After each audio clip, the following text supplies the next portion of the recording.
I'm Ed Turner. I'm the CEO of Kingwest Resources Ltd. We're an ASX listed company. We're a junior gold and nickel explorer with 2 projects in Western Australia. Ed, good to have you over here. We should let people in a little secret. These are all new clothes, aren't they? Yes. Didn't quite go according to plan. Yes, I won't mention Qantas, but yeah, my luggage is somewhere between Australia and Fantastic, but you survived. Yes. Brand new clothes. I have some sympathy. That happened to me a long time ago, and it was fun. Yeah. But you've been here. You spent the last 2 days at the one-to-one conference, meeting new investors, maybe some industry people too. How did it go? What did you get out of it? Oh, very good. Yeah, particularly good feedback from people who really understand the gold industry, and particularly the geologists, so I can go in a bit more detail and they understand the geological model and the rationale behind our exploration programs and what we're trying to achieve. Yeah. But also, experienced investors, they really seem to understand the message and what we're aiming to do. Yeah.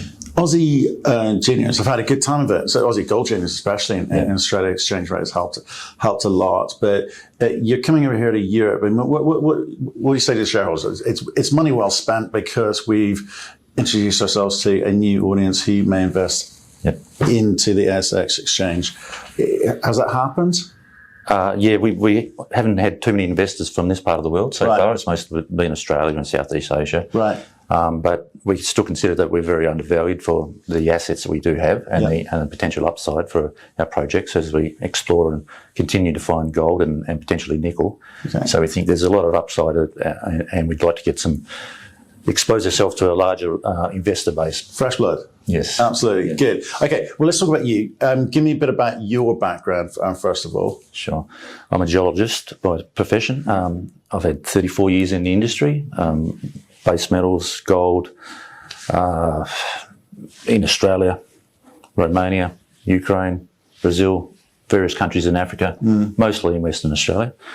So I'm a passionate explorer, number one, but I've also worked in mining. Right. And the last 5 years as CEO for this company and another company. Who's the other company? Galena Mining. Okay, yeah, we've had them on the show. Yeah. I think previously. Yeah. Who are you ably supported by? You're the technical guy. Who else is on the team? Yeah, now we've had Greg Bittar has joined our board as non-executive chairman late last year. Like yourself, he's a banking and finance background, so that brings a bit more diversity to the board. We have Jonathan Downs, who's also a geologist, and worked with him previously at Galena as well. And then Ashok Parekh, who's a Kalgoorlie-based businessman, and very well-known identity in the Eastern Goldfields, and he's had many years associated with running mining companies and doing deals in the mining industry as well. Right, okay. So your project's just north of Kalgoorlie. Kalgoorlie. And tell me about the origins of that. How did you pick it up? Yeah, we actually picked it up from Horizon Minerals. So they're still a majority shareholder, 15%, our largest shareholder. They were basically doing other corporate deals. They had too much land basically to manage. So Menzies and Goongarrie become available several years ago, 2.5 years ago. We immediately recognised the great potential. Menzies has got a fantastic historic production of 800,000 ounces at 19 grams per tonne, so extremely high-grade gold. And we saw the opportunity there, and then Goongarrie also as part of the deal. The much more greenfield exploration. Right. I mean, you set those numbers at 800,000 ounces at 19 grams per tonne. Sounds fantastic, but that's not what you're averaging at the moment. So what's the project which you're trying to bring forward, or the projects, because you have multiple assets? Right? Well, Menzies, when we acquired it, had a small resource base of 170,000 ounces. Right. Since then, our objective is to get that back into production, but we needed to grow those resource ounces. So in the last 2.5 years, we've managed to get that up plus 500,000 ounces. We don't need to get to a critical mass to build a mill because there's lots of mills within trucking distance. So now, and there'll be a lot more opportunity to grow those resources further at depth and increase those with higher grade resource ounces. Right. Because we're limited by drilling currently. But right now, we're looking at how we can commercialise that to 500,000 ounces and get it back into production by some sort of profit share, joint venture arrangement, or deal with an existing mining company that has an access to a mill. Right. Yeah. Right. Okay. So to explain what it is, because you've got that 500,000 is made up of various sort of satellite assets, right? Some bigger than others. So what's the plan? Because you kind of the strike length is huge. Yeah, well, about 60% of it is basically in one group of deposits all joined up. Yeah. So that's the logical place to start from. I'm only talking about open pittable resource ounces. Right. The logical place is to make that one big pit. Okay. There's a small pit there right now, but a lot of it hasn't even been mined from surface. So it's a very straightforward process to recommence mining there. They're in granted mining leases as well. So we need to go through the permitting process, which takes about 6 months. That's and then some of the other resources are within the vicinity, several kilometres away. One of them, Yundega, for example, there's an existing pit there. It would actually make more sense to mine that from underground because we can just go to the bottom of the pit, put in a decline, go straight into the ore. And so we have a higher grade resource also for that, right? Besides a lower grade resource. So talk to me about that. So what's the average grade for the open pit versus the underground? The resources open pit is 1.3, but you wouldn't mine all of that. You'd mine it at more like 2 grams per tonne, maybe half of it at 2 grams per tonne. Okay. From an underground point of view, depending on the cut-off grade, it could be circa 4 grams, maybe 5 grams. But we have resources at 3.6 grams per tonne, 4.5 grams per tonne. Right. So it depends on how selective you want to be with that mining. There's different ways you can tackle it here. But what I'm interested in is how a company of your size and the capital that you've got access to, and how you come about this. Because the Aussies have a slightly different mentality, say, from the North Americans in terms of the way they want to get into cash flow quicker, right? So what is the plan? What is the model that you feel that you're going to employ given where you're at today? Is it go for that open pit first, right? But we're working on numerous options and and we've got interest from various parties, and we're just trying to finalise that. Some are more interested in the underground, some are more interested in the open pittable resource. Probably the easiest one to get into production would actually be the underground. Because it's readily available. The access is good. You can drive to the bottom of the pit now and start a decline. Okay. And get into production fairly quickly. So, and that's higher grade, so that means you can truck it further. So the trucking cost less important. Right. Yeah. Okay. So let's talk about how you finance all of this. You talk about going finding industry partners. Yeah. So are you in conversations at the moment? How far advanced is all of this? Because it's quite shallow stuff. It seems at the moment. You talk about being restricted at depth. Yeah. And so what are the restrictions? Yeah. So even the underground resource I'm talking about, the bottom of the pit is 120 metres. We've only drilled another 100 metres below that, and it's still open. So, but we got to a point where we thought it's not worth us continuing to spend money on this without getting reward on the stock market. We weren't really getting recognition for it. So rather than risk our own capital, we thought we'd look at joint venture partners who will come in and put up all the money basically, and then we can share the profits. So that's the ideal model at present. If that doesn't pan out, then we can look at doing it ourselves. But so you're going to use someone else's balance sheet or someone else's cash to, I guess, create some kind of creative value for yourselves. So what would a deal like that look like in your mind?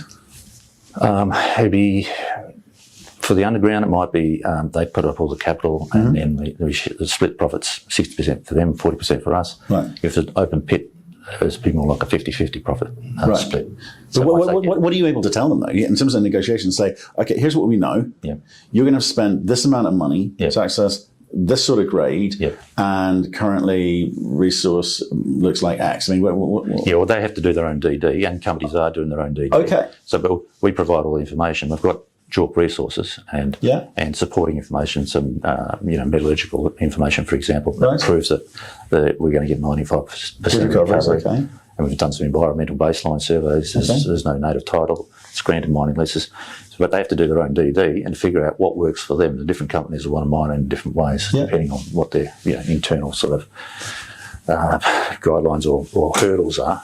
Yeah. And so that's a process, something that takes time for them, but and then we try to reach some sort of agreement about timing and scheduling and things like that. That's a good point you make. I mean, time is no one's friend. I mean, the market's suck at the moment for most things, most miners, but most industries at the moment. But you've got to pick the right type of partner, because if they go and do through their DD and they work out whatever numbers they need to attract. If they need to be able to go and get that capital, they need to be able to start a process in a timely fashion for you to get some benefit from them. Because I imagine the announcement of a deal will, you might see a reaction to that, but only when these guys actually start going, you're not in control of that, will you see further benefit down the line. So no, that's right. What type of company are you aiming? Well, there has to be some sort of restrictions on timing and quantity and maybe cut off low. For example, in the underground, we're looking at a deal with some cash up front as well.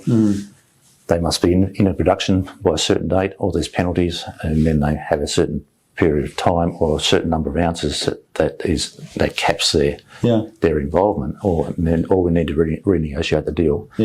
Or they have to walk away. So there's different ways like that, so they don't just sit on the asset, and we can't do a deal with another party, if something goes wrong. So there's no definitive way of modelling that. It's all subject to negotiation. But Well, tell me about the ore body, because underground mining specialist scales different from open pit, clearly. So it was obviously going to shrink the size of the audience that you could be talking to. So what is known about the ore body? Although in the eastern goldfields, you've probably got some of the best underground miners and open pit miners in the world. So there's a lot of companies that are capable of doing it. Right. Yeah, but finding the right partnership is but presumably they're all local as well. So again, you can't mostly, but they're the best at mining these types of deposits, rather than a big international, Canadian company, for example, which sold the superpit to Australian companies. Some of the Australian companies make much more money, and recognising the value of that and the multiple resources which won't get looked at from an underground point of view.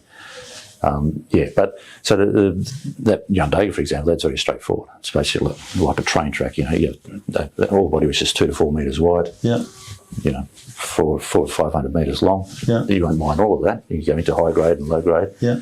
So they need to get down there and do some infill drilling to give themselves more confidence. But once you're on the load, on the ore body, it's visual. It's easy to follow. Right. And can you give me sort of a sense of the scale of the opportunity? Because obviously, maybe you can negotiate some cash up front, and maybe most of it's in shares. But is there kind of a annuity stream of cash at the point they can actually start processing it through whichever mill? For what's proven up to date, it's quite limited. So we're only talking approximately 50 or 60,000 ounces, but that's in that sort of first 100 metres below that. That's really only about 2 years worth of production, but then it should continue at depth. It needs more drilling. So that there's a Princess May shoot, for example, at Yundega, which is not in that resource. That's a historic mine which finished before the Second World War, so from about 1900 through to the Second World War. That went down 600 vertical metres, and that's still open at depth. And produced 270,000 ounces at 16 grams per tonne. So there's a potential for more of these shoots. Maybe that's the best one. We won't find something like that, but you can get repetitions of these shoots. So that's the longer term objective, is to keep on exploring at depth and finding more of these. So you're an explorer. You're not a developer, producer. The model for underground, understood. Is it concurrently? Are you having conversations with regards to how you kind of finance the open pit opportunities? Yes. Right, okay.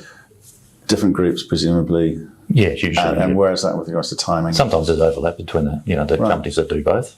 And some are more interested in the open pit and some more in the underground. So what's your timing on those? Well, we're hoping it's a short to medium term, So we've been working on this for the last sort of year. Similar structures, financial, maybe some money up front, shares, etc. Right. Because people then say, well, what do you do with that money when you do get it? We're going to find more gold at Goongarrie. Right. Okay. So Goongarrie is our second project, and that's 40 kilometres south of Menzies, 90 kilometres north of Kalgoorlie. Same geological, same greenstone belt, basically. So similar geology, but it's got the potential for a much larger deposit. We've made a discovery there out under the salt lake. So it hasn't been effectively explored because 80% of the project is under salt lakes. And it's always been too difficult for particularly junior companies in the past. There's a lack of available drill rigs. They have to be track mounted. And the tracks are 2.5 metres wide. They're custom built basically for the environment. It's a photo one. They're quite impressive actually, but it costs more to explore under the salt lakes, and so it's only when there's more readily available, money, like in the last, 3 or 4 years, that companies like us. Why is it more expensive? Because I get it with through the drill bit.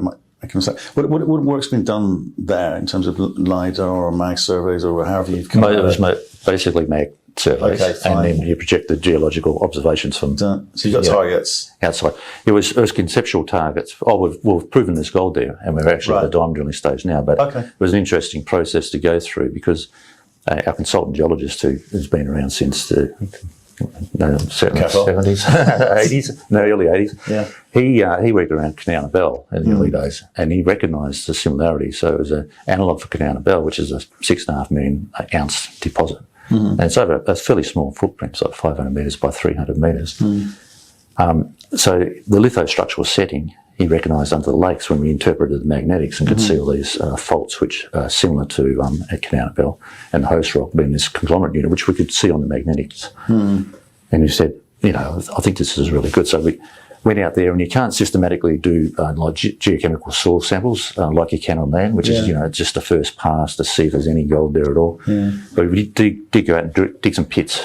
You have to dig down through this gypsum layer to get into the older sediments. And we got some elevated responses, exactly where he interpreted the best structural setting to be, like 360 parts per billion. That's very high for a geochem. That gave us the confidence to get the air core rig out there, because you have to drill through the lake sediments to get into the bedrock. And in the centre there, it's an old paleo drainage channel, so it's an old river system.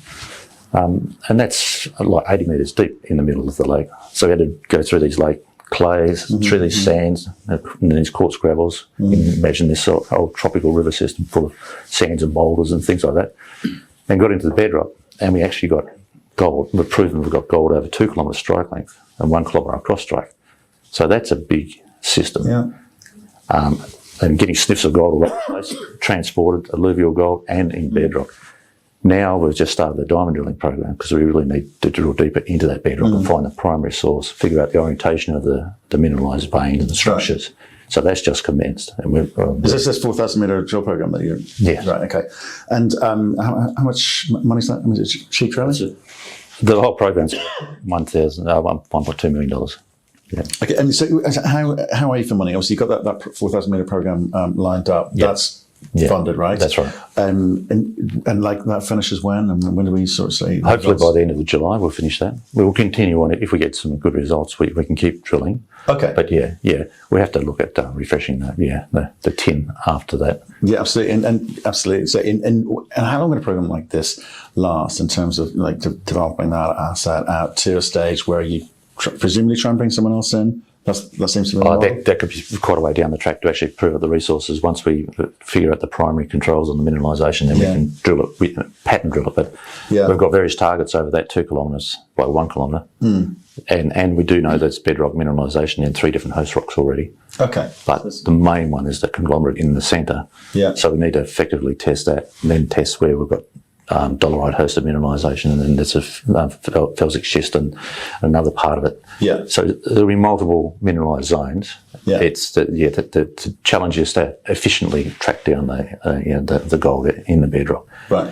So that's a bit of a we're very nimble with this drilling program. As we learn things as we go, we can alter the program. But if we get onto something, then we can just say, rightio, go and raise enough money to drill out to resource level, and then we'd be a much bigger company by then. Yeah. Well, that's what I'm trying to get. I'm trying to get it. Given we can sort of see this kind of cookie cutter approach to how you're explorers, right? You know what you are, okay, and therefore, Cheryl, I know what I'm investing into. Yes. Okay, is when these moments will come, when these whether it's separate JVs or farm-ins or however you set up these projects, it's going to be every couple of years there'll be a moment. Yeah, it feels like, and you will continue to. Well, most of the really important moments should happen in the next 3 months. Okay. Yeah, 3 to 4 months. Give me the. What do you got? Yeah, I hate to put timelines on it, but by the end of this program, we should have a much clearer idea about what we do have and what we don't have at Goongarrie. Okay. Yeah, and potentially we'll have a commercial deal on Menzies. Right, that's what we're looking for. So, and that might finance ongoing exploration at Goongarrie, or if we have success at Goongarrie, we'll get a big lift in the share price and we can raise this money without being too dilutive to the existing share. Yeah, look, I don't want to sort of get into the world of forecasting whether the market will react to these catalyst moments, because I think sometimes they come and go and the market doesn't really care, right? But it's more about what you're in control of. If the model makes sense and seems a perfectly reasonable expectation that the model will work, what it funds you to be able to do in terms of delivering the next catalyst moment and the catalyst moment after that. So we can see you going forward in terms of your growth profile, benefiting from these joint ventures, finding the next project, taking it to a certain point, bringing another partner, and so on and so on and so on. That's what I should expect from you, and hopefully you get some accretive kind of growth profile off the back of that. Okay. So Goongarrie first, it's proved that the model is correct, and we've got these primary, some nice sexy intersections basically of gold that we can continue to grow. Then it's hard to say how long it would take to estimate resources, because there'd be quite a lot of follow-up drilling to do that, but that would be another key moment. But if we find what I hope and expect to find, then it's a bit hard to predict. It will just grow and grow and grow and grow, So that's the main focus right now. But then we also have some nickel exploration targets. Well, tell me about that. And good grades as well, right? Yes. High grade stuff, over reasonable intercepts. But are you spending much time, money, effort on that, or not compared to the gold? No. Stay focused. No. The gold's the main focus, but the nickel's right next door. And so. Was that a spin out? Is that are you the guy to move that forward? We haven't considered that yet. We want to prove that the nickel's there. So once again, we realised that the highway ultramafic has fertile komatiites in there, which is the host rock for the nickel sulfide mineralisation, which has been proven on along strike outside of our. This is off to the east of Menzies, right? The eastern side of Goongarrie. Sorry. Yeah, so it's just a few kilometres to the east. Still under the Salt Lake. Okay. Yeah, but we found, we knew it was there. It was interpreted the position from the magnetics once again. We've done first pass air core drilling, 8,000 metres, just to pin down exactly the extent of the komatiites within there. We found it's actually wider than we anticipated from the magnetics. So that's good. And then we test it for, with air core, you don't expect all grade mineralisation, but we've got, 0.5% plus 0.5% numerous drill holes, which is certainly elevated, and it's not lateritic nickel. It's definitely sulfide related in semi-fresh or fresh rock. So we've got that over numerous areas. We've proven that there's a 2.5 kilometre stretch in the northern area, 1.7 kilometres in the southern area. That needs follow-up electromagnetic surveys to actually test for conductors. So you get conductors, associated with the nickel sulfide. So, but importantly, those two areas, they're much shallower under the lake. So there's only maybe 10 to 20 metres of lake cover, and it's quite dry. And then you go into virtually semi-fresh to fresh material. So those sorts of results, first pass, are highly encouraging, because they're basically where we expected them to be too. So they support the model. Okay, but given the nickel market at the moment and metal prices going through the roof there, it's very, very topical, and we're told every week that there's just not enough nickel to meet demand.